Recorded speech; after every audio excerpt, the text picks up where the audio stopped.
My sister Annie always said that I had a bit of the druid in me. It always made us laugh because of the sexual connotations that were conjured up when she said it. I have always felt different. I don't fit well with most people. Firstly, I talk way too much. A legacy from being one of 8 children, I guess, and always fighting to be heard. My daughter Jasmine tells me that she sees me as an empath, an introvert, apparently a family trait. She is studying psychology, you see, and loves to research. Well, everything. I personally don't like labels because I believe that we are all unique, with different life pathways to tread. There are many doors that open for each of us on our journey through life. I have always said that if the doorway appears too conventional, then climb through a window instead. Just look before you jump, lest you land in somebody's father's vegetable garden. I have always believed, though, that this life does not end with our passing, and I also know that before you go, it is possible to pass a message for those left behind. Of course, not everyone who wants to receive a message will, and some who receive a message will not even realise that it was a message. Often their whispers are heard late at night when you are fast asleep, or in the early morning hours when you are beginning to wake from your deep REM sleep. I now realise that there are many other ways that people who have left communicate with us before they go. Sometimes, though, when we are loved so well in this life, there is no reason to reach back. They just keep moving forward to whatever is beyond where we are now. For others, the ability to leave a message that you genuinely know has come from a loved one before they go leaves people wondering, or more realistically, probably saying, WTF. My experiences with such things have been quite diverse, and I will share with you my stories of those contacts and the many other messaging mediums that I have come to realise exist for those of us who indeed seem to have a bit of the druid in us. When they come to you in your sleep, you know they are there because they usually bring an icy cold chill with them. The first time I experienced this was the night my grandmother was buried. I have always slept with a sheet covering my neck. I used to always joke that it must have been because I had my head chopped off in a previous life.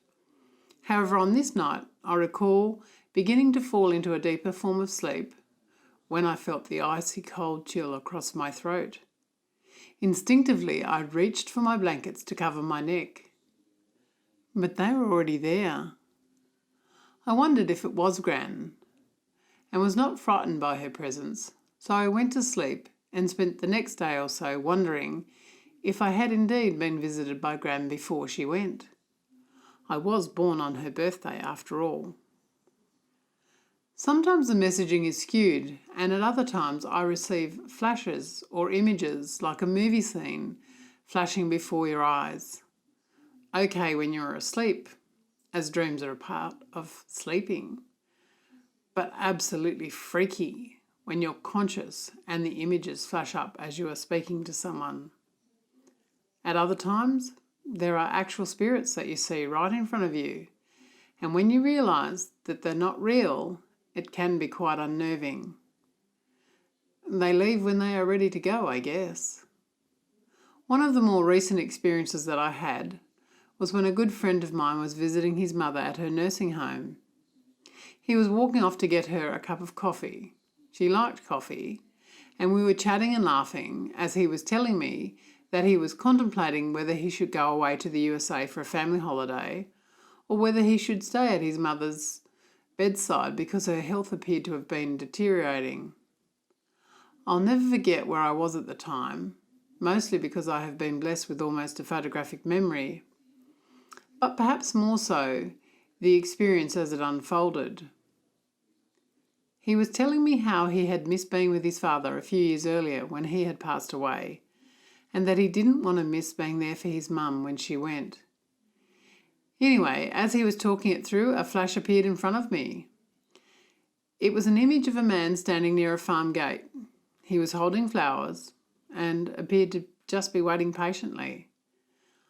I recall saying to my friend Sam at the time, "You're not going to believe me. However, as I'm speaking to you right now, I can see a man standing near a farm gate.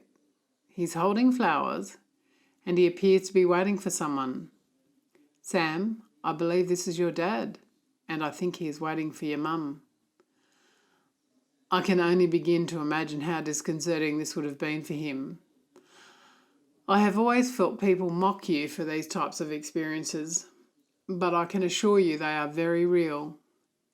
He said that he thought the doctor was the person to listen to and that they had far better judgment than me telling him I had seen a vision.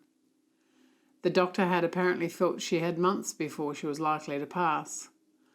I saw the same vision in 2 other subsequent conversations before he left to go on his family holiday, and shared them with him, even though I knew he didn't believe me.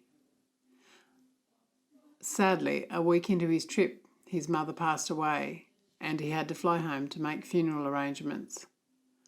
I felt deeply saddened for him, as I genuinely believe his father was reaching out through me to let him know she was about to go. I still feel his awkwardness whenever we discuss those visions today. Yet I know he respects that I am a little quirky when it comes to these experiences.